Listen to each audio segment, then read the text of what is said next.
I dati forniti a Palazzo Balbi dalla Regione rivelano un calo delle liste d'attesa nella sanità veneta.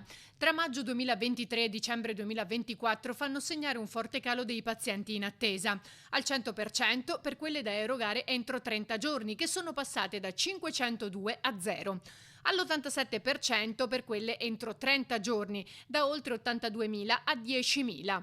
Al 77% quelle entro 60 giorni, da oltre 74.000 a oltre 17.000. Lo stesso trend segue la rilevazione tra il 31 dicembre 2024 e il 31 maggio 25, con attese a 0 per le prestazioni da erogare entro 10 giorni, a meno 80 quelle entro 30, a meno 69% quelle entro 60 giorni.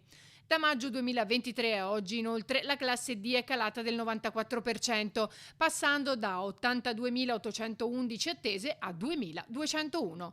Per la classe P si registra un calo del 97% dall'inizio del piano straordinario di recupero, passando da 74.000 prestazioni in attesa alle attuali 5.000.